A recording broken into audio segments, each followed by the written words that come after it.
Good morning, everybody, and welcome to the July 8th Investment and Strategy Committee.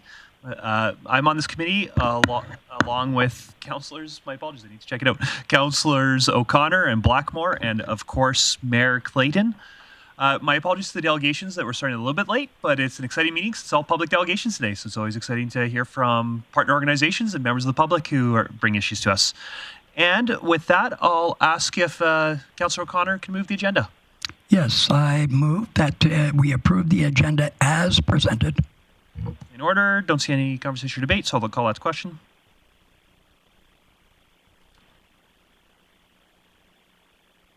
That motion carries. And first up, we've got the Grande Prairie Cricket Association. So I'll ask you guys just come and sit at this table.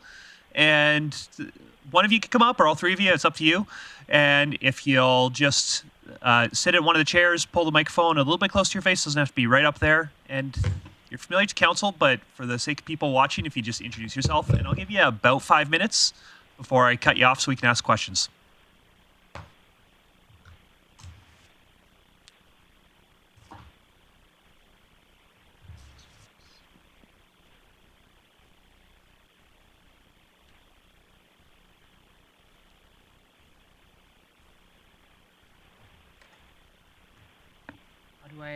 But if you just plug it in, just give it a second, and we'll see if it works. There you go. Sorry? I see Sometimes that. it works. Usually there's a HDMI, but this works. Good morning, everybody. As member of City Council, City Administration, and guest. My name is Vakar Khan. I am the president of Grande Prairie Cricket Association. I have with me the vice president of GPCA, Sandeep Singh, and General Secretary Avinash Sinha. We are here to discuss the importance of securing the future of Northridge Cricket Ground for our community growth and development. Today, I want to share with you why the Northridge Cricket Ground is a crucial asset for Grande Prairie Cricket. I will highlight the growth of cricket in our city, positive economic impact, and community youth development. Sorry, just as you're going, I'm noticing we're having some issues with the PowerPoint. Maybe if you just jiggle your cord a little bit. We had it? I'm plugging it back in. Not that high tech. I don't know. I fully blame Councillor O'Toole for jinxing this. Yeah.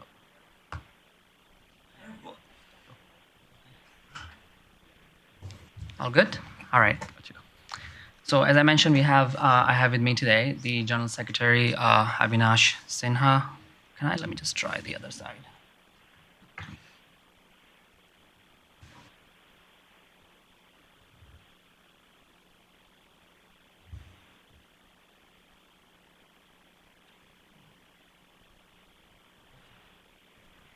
Okay, hopefully.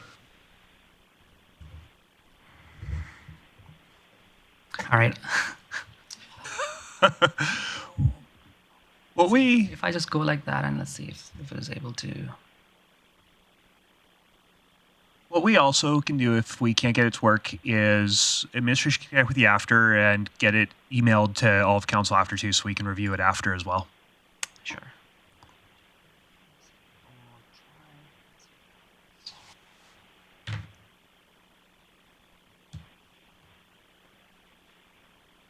Maybe.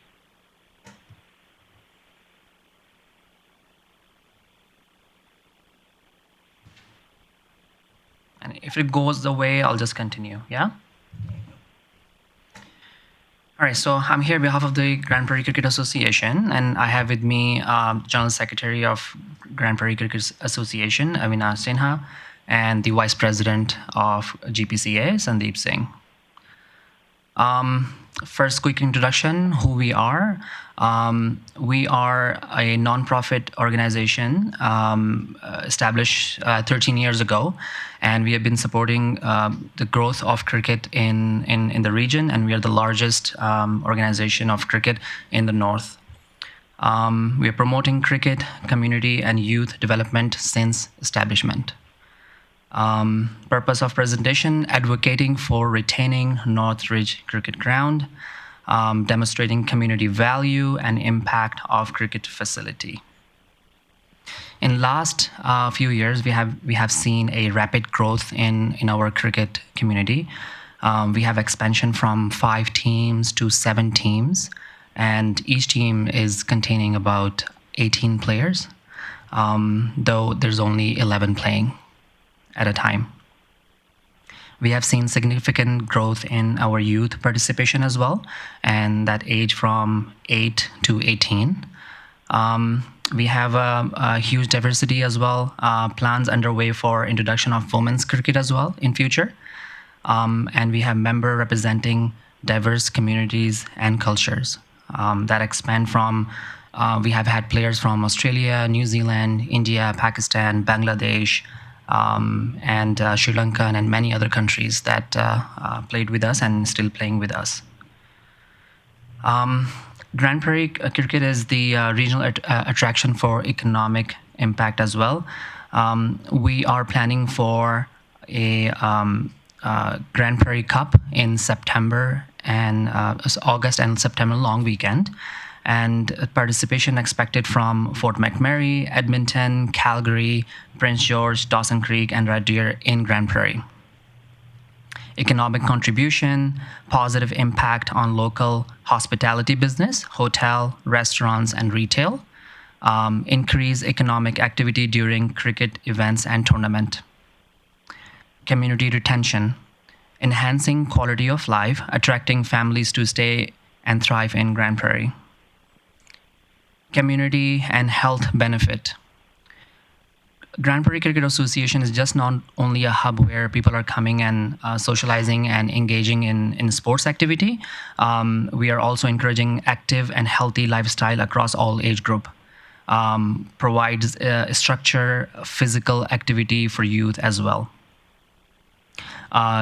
Community cricket grounds serve as a vital space for social interaction, foster stronger bond within diverse community group.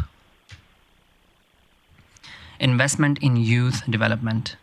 Active right now, we are spending time, energy, and money in youth development, and we have a program underway this summer to develop youth cricket, and this is happening at the Northridge Cricket Ground, offering positive mentorship and leadership opportunities. Grande Prairie Cricket Association is lucky to represent our city in provincial tournament just recently in Calgary, and there's going to be another tournament in Red Deer that we might be participating as well and representing Grande Prairie. And Grande Prairie player also had opportunity to represent Grande Prairie at the national level as well. Future potential: opportunity to host more provincial tournament locally, boosting regional profile. Grande Prairie Cricket Association is very responsible association. We demonstrate community responsibility. GPCA proactive decision to release a practice pitch space for community benefit, which was in question just last year, and we decided not to use that anymore. That demonstrates GPCA commitment to collaborative community growth. Sustainability: current cricket ground essential for youth growth. We need to retain existing facility to maintain momentum and positive community impact. In conclusion, cricket growth and community integration is extremely important. Economic and social benefit to Grande Prairie that the GPCA is adding value in the city. Importance of youth development and regional representation. So we are here today to request support from City Council to retain and protect the Northridge Cricket Ground. I think it's a mutual benefit for the city and for the resident and for the local businesses. So if you guys have any question, we are open to answer. Councillor O'Connor. Yes, thank you very much, Councillor O'Connor. Thank you, Waqar and Mr. Singh. I appreciate you coming here today. I was surprised when the original proposal was to go to the north, the outside the Salmon Park, and this is the Salmon Park you're calling the Northridge, correct? Correct. So I'm in full support of having this being maintained here as long as the batting cage area gets moved to the south end of the property. There's a couple of small trees that have to be moved, and in that way we don't have balls going in the neighborhoods. And I know it's kids, and so I want to make sure that this is retained. So I have a couple of follow-up questions. So, one, what do you consider youth, and what age group is that? So youth starting from 8 age and all the way to 18. And then again, this year we started that program as well. We had that program before as well, but this year around we have huge interest. So we are making proper structure to have a youth development program. But also to answer your question about the practicing pitch. So this year we are not using the practice pitch. We're only using the main pitch, even just for the practice as well as for the games. And we made that decision to make sure we can coexist. Okay, right? That's very advisable. The neighbors in that area felt it was just too noisy, and it's Correct. Interesting how the ball, when it ricochets off of the bat and hits the cage, it's very loud and disturbing, and there is a playground over there, so I think that's a very good move, and I appreciate you coming to. I'm surprised that you didn't do it before, so you have my support Thank you. when it comes to this. Councillor Blackmore. I know that council has a motion and made the decision to open a cricket facility beside Mother Teresa's school. So you are, I'm a little confused here. You want both facilities in order to handle your future development plans. Is that what you're asking for? Yes, absolutely. A few things to mention is we have rapid growth. Okay. And the program that underway, we cannot sustain. So one of the thing about cricket is one game lasts for about 4 hours minimum. And so we're already playing 2 games a day. We cannot make 2 games simultaneously. So having a second ground will allow us to have more cricket activity. Okay. We are anticipating in 5 years, we're going to need maybe third field, the way the growth is happening, because so for example, when we go travel to Calgary for tournament, the tournament is happening on multiple grounds. And so we want to do the same thing, so then we can encourage other cities to come and participate, and we can have games simultaneously, and we can wrap up the tournament within 2 days. Okay, great. Thank you. Councillor O'Connor, and kind of what I'll ask is, if you've got questions to the delegation, great. And then once we're done talking to the delegation, then I'll ask the delegation to sit in the gallery, and then we can ask questions of administration and do business after we've asked them to leave the table. But go ahead. Waqar, I'm just curious, will you need any financial support for equipment or anything like that? And I know you haven't asked for it, but I just want to anticipate, and then we could ask administration, but will you need any support for it? So at this point, no. And the reason is I think city is doing plenty for us at this time, because they're giving us another new facility. And we're trying to raise funds on our own, so there's less burden on the city. And so we want to be sustainable, cricket organization eventually. That's where we at. So that's why we have a lot of local businesses supporting us, national and local. Just name few. We have Arc Energy Resources. They're invested in our youth. We have Tim Hortons, Mary Brown's, Triple Threat, and all the other businesses locally. They're supporting us. So last, just a comment, congratulations on sending a local player to the national team. Yeah, thank you. I'm not seeing any other questions, so I will say thank you to both you and all the other volunteers involved in developing a sport. I love to see new sports, new activities in our community, so thank you for the time and energy and resources that we've gotten to this. Really appreciate it. Thank you so much. Appreciate it. Yeah, and I'll just ask you guys to go to the gallery, and then I'll discuss with my colleagues to see if there's anything we want to do. But first off, a question I've got for administration. Absent any council direction, what's happening to this pitch here? Ms. Bierdorf? Thank you, Chair Bressi. So your question is around the current Northridge pitch and what's happening to it. So once we have relocated the main pitch to Mother Teresa, it would just return to a grass field, which would be a bookable space. Okay. And would the infrastructure be removed to do that? Correct. Okay. Councillor O'Connor? Yeah, so is there any impedance for us to say, hey, we would like this switched to use cricket? Would that hamper anything? Through the chair, no, we would just book it as only a cricket space. We wouldn't want soccer or anything playing on where there's a concrete pad. So we would just leave the concrete pad and only use it for cricket. Thank you. So, and am I fair in assuming then that there'd actually be budget savings by keeping this cricket field because we wouldn't have to remove infrastructure? Correct, yes. Councillor Blackmore? Councillor Bressi, is it your intention to do business now? Yeah, if you've got a motion you'd like to make, I take it. I do. I would move that the Northridge cricket pitch be maintained as a youth cricket facility in the future. So, and would it be all right if we change that to recommend council? I don't know if we've got the authority to do that. Right. Sorry. Recommend council do as mentioned. Okay. Any conversation or debate?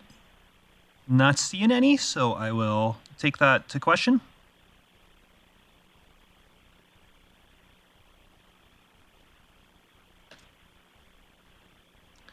Motion carries, which means council discusses on Monday to make a final decision. Thank you again, gentlemen.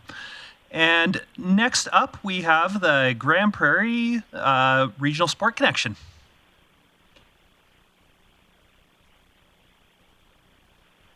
Welcome, and again, you're both familiar to council, but just for the sake of our YouTube audience, if you'd introduce yourselves, and I'll give you about 5 minutes. Because it's a big audience. All right, thank you very much. So my name is Julia Dutov. I'm the outgoing chair of the Grande Prairie Regional Sport Connection, and I have with me Heather Llewellyn, the executive director of the Grande Prairie Regional Sport Connection. All right, so thank you for having us here today. We're just going to go through a little bit of our 2024 annual report, just to give you a bit of some highlights of what the Sport Connection has done throughout the 2024 year. So first thing that we have up there is our Northwest Alberta Sport Excellence Awards. So we have 12 different categories. We had 44 nominations in 2024 from representing 21 different sports, which really I think highlights the diversity of sport in our region, and 228 attendees that came to the event. So as you can see, a nice full crowd. If you can flip to the next slide there. So Triad Day is one of our signature events. So this gives an opportunity for those who aren't familiar with this event. We host it twice a year for an opportunity for our regional sport organizations to show off what they have to offer and hopefully recruit some new members into their organizations. So we had two different events in 2024 that included 51 different sport organizations at 40 venues with 72 different activities and 963. So almost 1,000 kids coming out to participate in this event, or in these two events. So a great opportunity, again, for people to see what we have available in our community and be able to hopefully sign up for some new sporting activities. In addition to kind of our signature events that were on the last two slides, the Sport Connection's involved in a variety of different events throughout the year. So a few different ones that we hosted or were part of or helped to promote in 2024. Some sports science sessions for athletes who are traveling to the Arctic Winter Games. So there was one on nutrition and one on mental health. There was a Night at the Museum event where people were invited to check out the City of Grande Prairie's museum display, all related to the history of sport in our region. During teacher convention, teachers are a great pathway to help promote different activities that are happening and just that awareness for kids about what different opportunities might exist. So Heather and Karna were at teacher convention to be able to promote the Sport Connection. Trivia night, so it was our first pub quiz fundraiser. It was really successful, and we are planning to have another one this coming fall.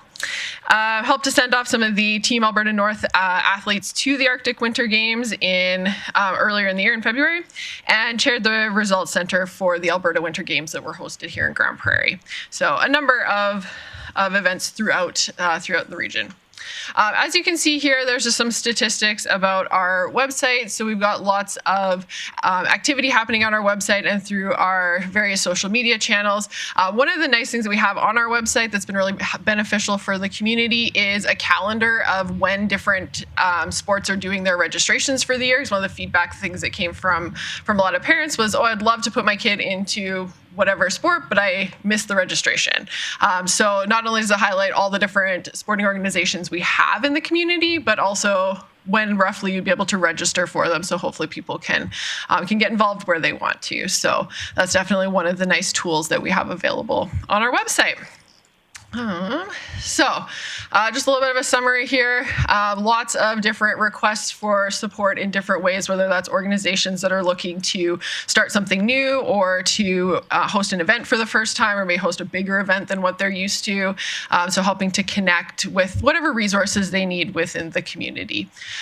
So I guess that's kind of all we have here. In conclusion, thank you so much for your support. Certainly the city is a very key funder in keeping this organization going, and we definitely appreciate the support that you all give us. So thank you. Great. Well, thank you for the presentation, and I see Councillor O'Connor. Yes, I heard that Triad Day was a huge success this year with many kids. Do you remember how many people registered and how many showed up? Because usually there's a lot of cancellations, but I heard it was better this year. I'll let Heather speak to that one.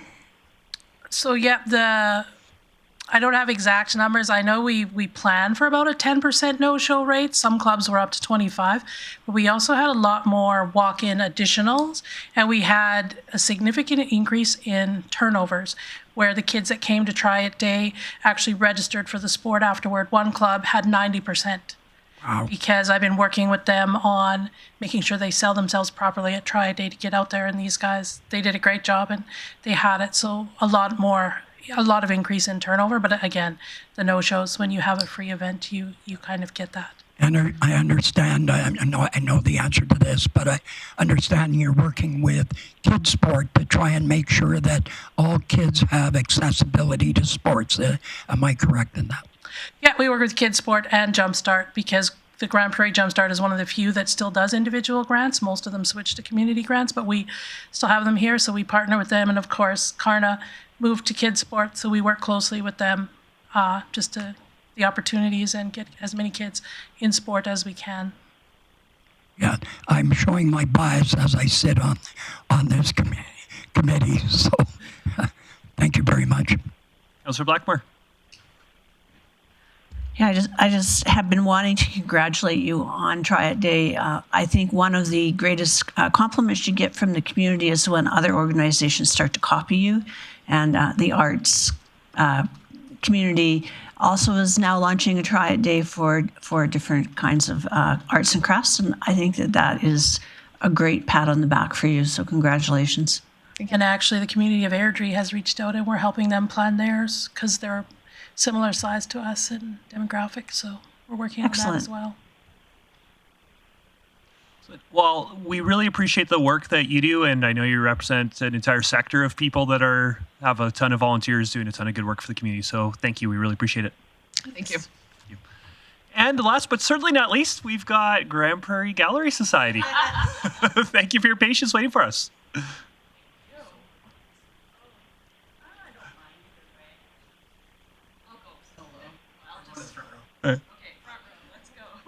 Well, you've seen the routine today, and you did it last week, so I won't walk you through it again, but welcome. Sure. Thank you so much. Thanks for having us again, or me or us. So I'm Jessica Groom. I'm the Executive Director and Chief Curator at the Art Gallery of Grande Prairie. And I'm here to report on our year last year and also to speak about the gallery in general, the history of the gallery, and where we hope to go in the future with your support. So I've changed the format of this a little bit. I'm going to give a very brief introduction to help kind of paint the picture of this.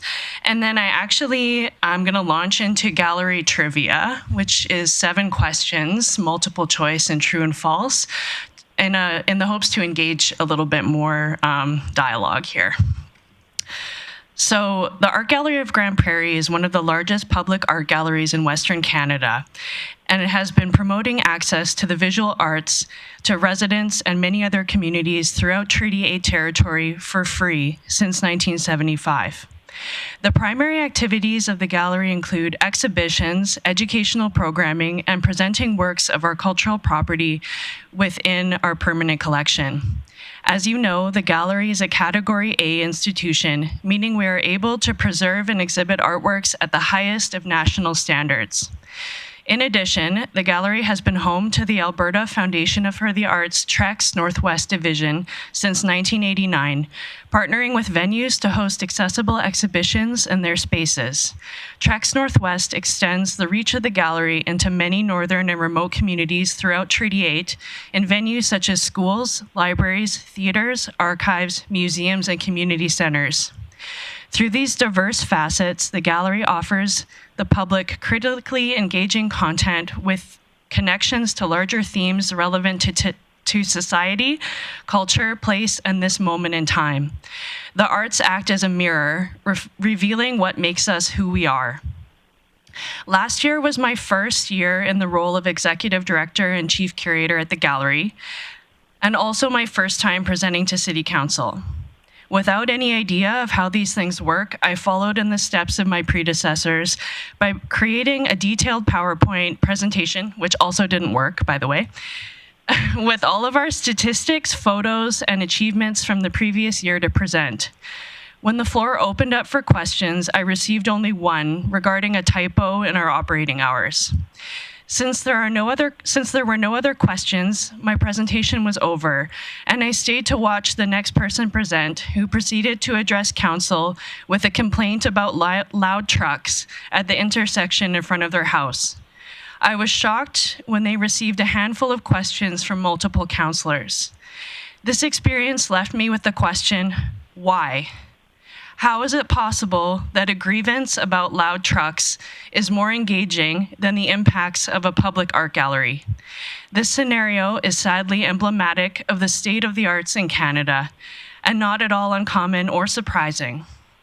Every day, one of our biggest jobs is bridging this kind of gap. So this year, in an attempt to spark dialogue and engagement, I would like to shake it up a bit.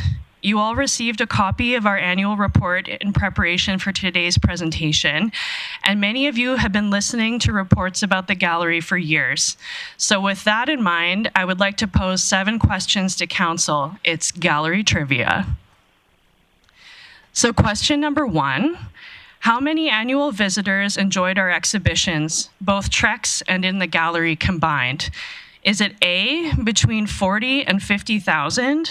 B, under 20,000, or C, over 150,000? Yes. With C, you are 100% correct. That's right. Between TREX and the traditional exhibitions in the gallery, the visitors we serve annually is more than double the population of Grande Prairie, and it's on the rise. In 2023-2024, we had 166,000 total visitors through TREX and the annual gallery patrons combined. With one of the largest facets of the Grande Prairie economy being tourism, I felt this was an important number to note. Question 2. For the last 10 years, what has the operating budget of the gallery been? Is it A, between 1 and 1.2 million, B, between 800 and 925,000, or C, between 620 and 750,000? You're going with A, Councillor O'Connor? C. Once again, Councillor O'Toole, you're correct. So the answer is B. Since at least 2015, the gallery's operating budget has averaged around $850,000 annually, yet costs such as artist fees, staff salaries, shipping, and materials have risen significantly. How do we do it, you ask? Well, in the arts, we are notoriously resourceful, so much so that it is often to our own detriment. We have been running with a staff of around 8 to 11 people for the past decade. A comparable organization with an operating budget of $1 million, the Kamloops Art Gallery, has a staff of 13, which doesn't include art instructors or temporary installation contractors. Their gallery has less than half of the exhibition space we do. Through pure grit and tenacity, the AGGP has continued, but with these numbers at this rate, it is sadly not sustainable. Question 3. How much does it cost school groups to visit the gallery for a day of tours and art making? Is it A, nothing, it's free, B, $200 per group, or C, $2 per student? You're right, it's A. Every year, we host hundreds of students for tours and carefully tailored projects responding to the content and themes of our exhibitions. Even without charging schools for our services, we still have had cancellations and schools not able to visit us due to the cost of busing fees. Though it is economically problematic not to charge school groups, it is worse to imagine children and youth losing access to the many benefits of these programs, namely instilling capacity for creativity, critical thinking, and connection to community. Last year, we had 22 school groups come through for tours and projects with our learning department. On top of that, TREX offers programming for exhibitions and for schools. Last year, TREX exhibitions were hosted in 15 local schools. TREX also organized an Indigenous showcase of artwork specifically for the Grande Prairie School District, and will be extending that exhibition so it can go to 6 other schools in 2025-2026. In addition, TREX brings visiting artists into schools for artist talks and workshops. We are able to facilitate 3 artist programs last year at local Grande Prairie schools through TREX. 4. What is the price of an annual gallery membership? Is it A, $20, B, $20 and then prorated as the year continues, or C, $50?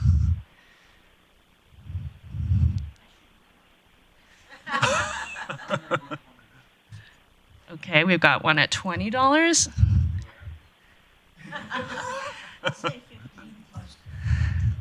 Okay, Councillor O'Connor, you're correct. So it's prorated at $20. That's right. Our membership prices are the same as they were in 1990, and actually less if the prorated model is taken into consideration. It's a tough sell to encourage memberships when the gallery is already free and the benefits are not enticing. Essentially, the point of the membership is to support the gallery. However, we typically only make about $600 to $800 annually from membership fees. Last year, we had 69 members, which is on a downward trend. Bonus question, if you can name one of the benefits of being a member. Yeah, that's one of them. You got it. So I think this points out is quite lacking.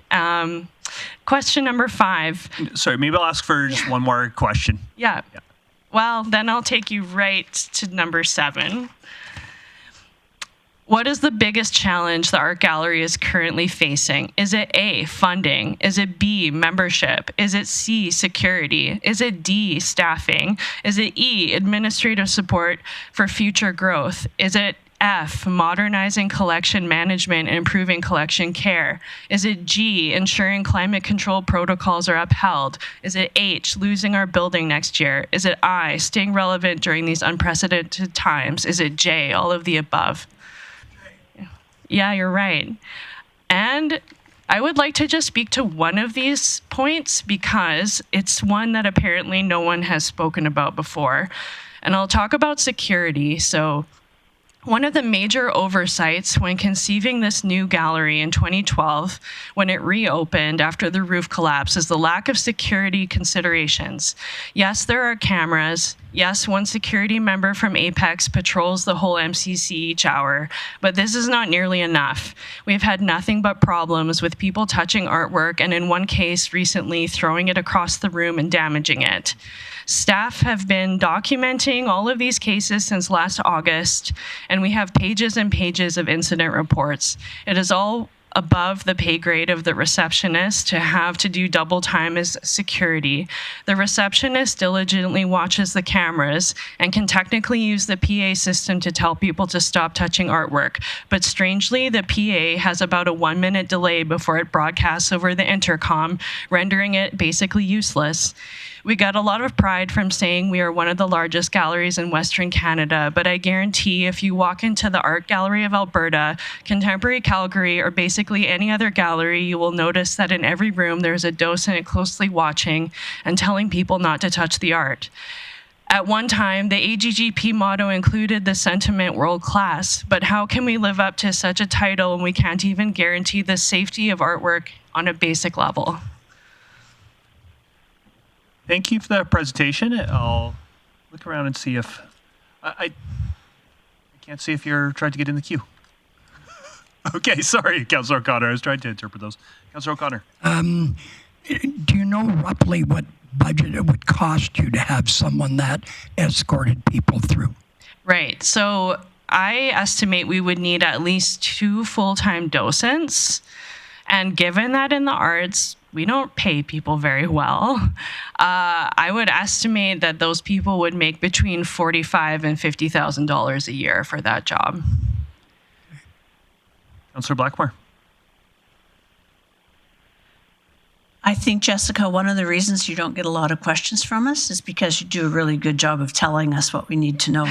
So I wouldn't take that as a measurement of interest. I think this council really is interested in the gallery and very supportive, especially if they were on council when we built a new gallery. Right. That would be me. I don't have any questions, but Councillor O'Connor did ask about docents, so I think that's something to keep in mind. And we'll see what happens when we go forward into budgets in the fall and see where you will sit in the grand scheme of things. Thank you. Question I do have about that. So that's a new one to me. And holy smokes, I can't believe people are throwing art. Yeah. I guess my 2 questions are, number one, have there been discussions with facilities about that PA and what it would take to get a PA that's more responsive, and how have those gone? Yes, this has come up. It's convoluted and difficult, to say the least. There's been, in the months that I've been trying to address this, I have been extremely vocal to the point of my own detriment. I don't know. But I have brought all of these things up, and there isn't the support on any level. And I guess really what it comes down to in that last question that I asked, really, yes, it's all of the above, but really it's always money, right? Money supports everything. And so that would solve our problems. And then, along with the PA, I am curious it certainly isn't my expectation that your reception staff are doing security work. Yeah. It's that they get help quickly when it is required. How is the response when help is called for, in terms of, are they alone for a long time, or is there a pretty quick response? So when incidents happen, things happen very quickly, of course. So there was an incident, for example, where the classroom door had been left unlocked. And one of the problems I also mentioned in our capital grant ask is that all of these doors become fob access, because right now they're just key access and every single door is different. And so if you forget what that particular door needs to lock, it's very easy to do. So that door had been left unlocked. Somebody came down the stairs to the classroom, tried the door, opened it. The receptionist noticed within about 2 seconds that they were in the classroom. She called security, but by the time security came, that person had already filled their pockets. And then I think we had even staff on their way down, or they got uncomfortable and left. And so that person was already gone. The whole incident took less than 3 minutes.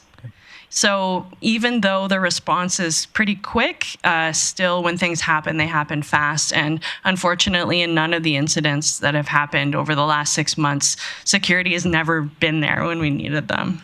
Yeah. Councillor O'Connor. Yes, I don't want to get into the funding conversation, Sure. but Yeah. what is, if you were to pick your top 3 or top 5, in what order would they be Okay. listed? So, and have you passed that on to administration?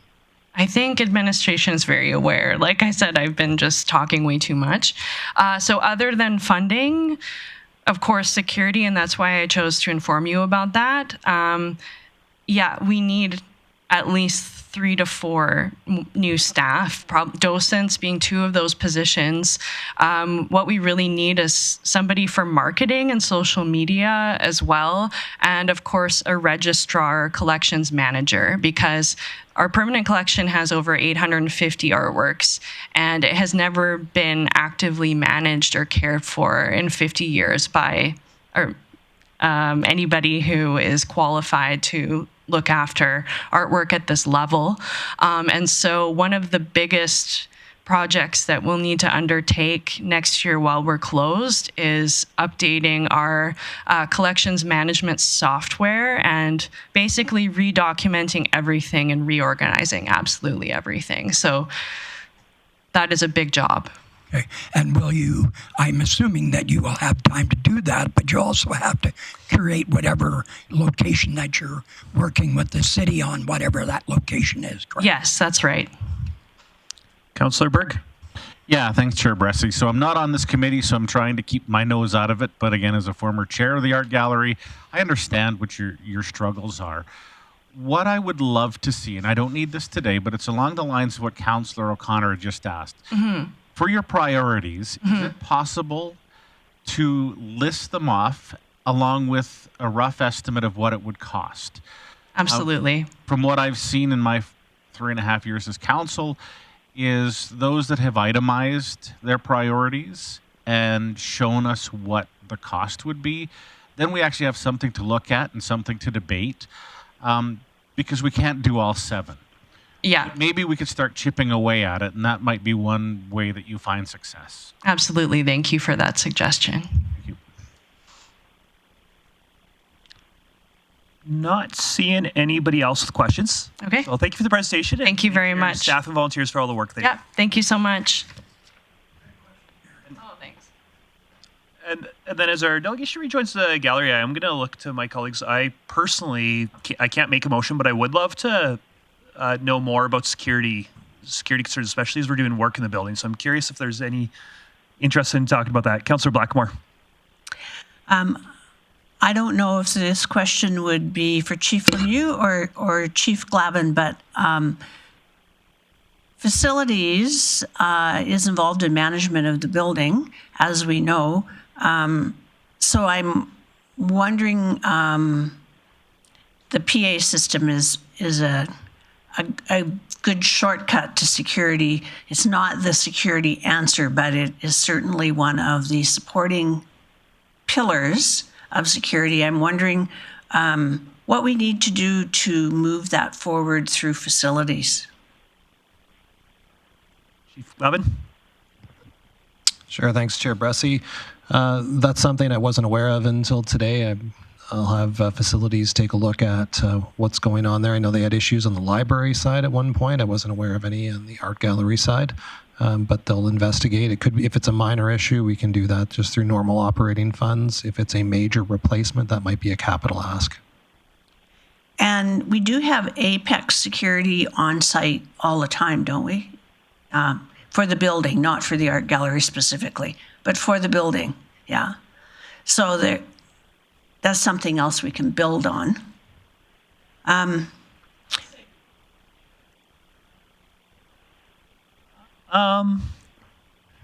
Yeah, let us. We'll have the conversation with administration, but I'm hoping that we'll have more of this conversation at an upcoming meeting. But yeah, Councillor Blackmore. I'm thinking I would move that we ask administration to come back with a report on security of the Montrose Cultural Centre as a whole, and specifically issues at the art gallery. And I know for me, I'd certainly support a motion like this. I know the specific question I've got is I'd love to. Do we have appropriate response and level of people when issues arise. For me, I also would love to know about the PA and fob access too. Fob access, sometimes it's ridiculously expensive and sometimes it's relatively cost effective, but I'd love to, surprised that we don't have fob access in all areas. And I made the motion as broad as I could because I want it to capture as much as it can. Councillor O'Connor. Yes, I'm just curious, and this is for Jessica. Just wondering, when you're out, is your collection moving with you? So it's not you won't need access back into the building if I'm correct.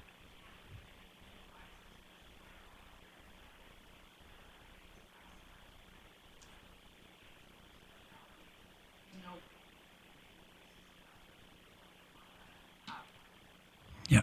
For those online, there's a huge risk by not bringing your collection with you. Just we're on mic, so thank you very much, Jessica. So So we do have a motion on the floor, and I just want to look at Chief Glavin or Chief Lemieux and just ask: if this motion were to pass, is it clear what we're asking for? Okay. Great. Any conversation or debate on this motion? In that case, I will call this motion's question.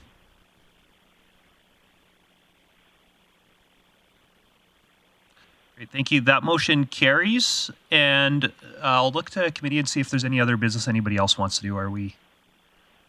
I know for me personally, the security is always an immediate concern, and especially if there's any physical things that need to go on when we're doing remodel the building too, that seems like a very urgent one for me. So that's why for me personally, I'm content only having this business done today because this seems really urgent to me.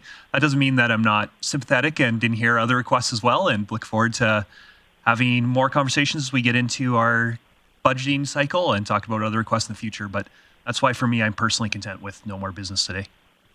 So I'm not seeing anybody else perking up. And so then with that, I'll go to Chief Bailey to ask for her service area update. Absolutely. Thank you, Chair Bressy. So I'll start with a short update on budget engagement numbers now that the Canada Day in-person engagement has concluded.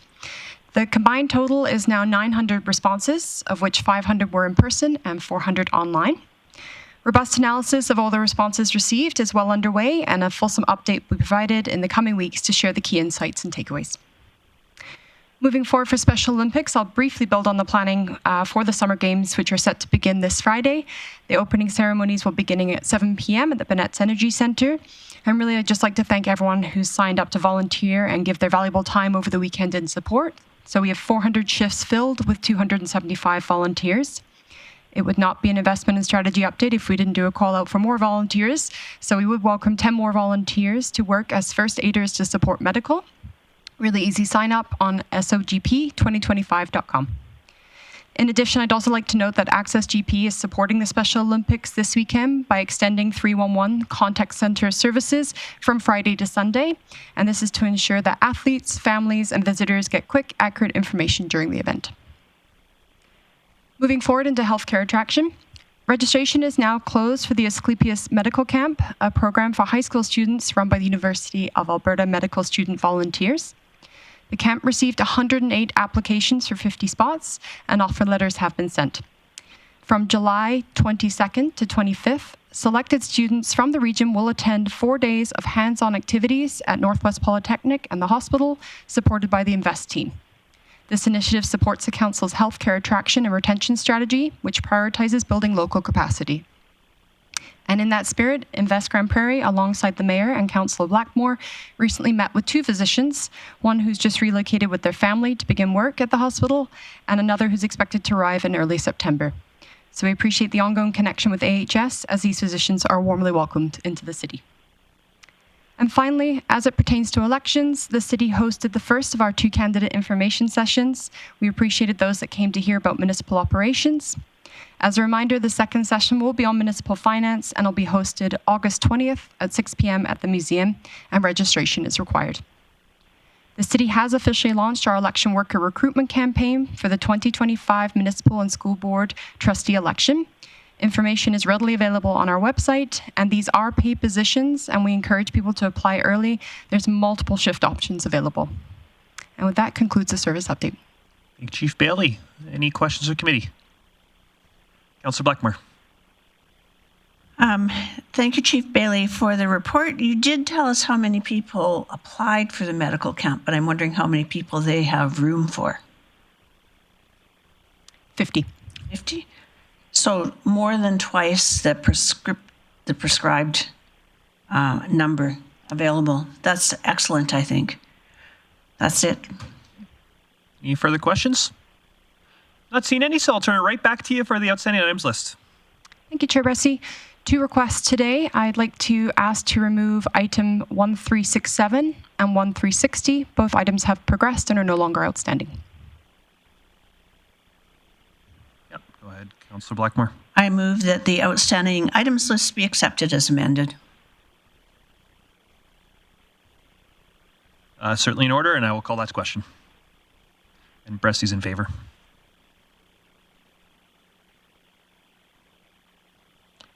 I think Mayor Clayton has left, so we'll mark her as absent. Oh, she's done? All right, that motion carries. Thank you.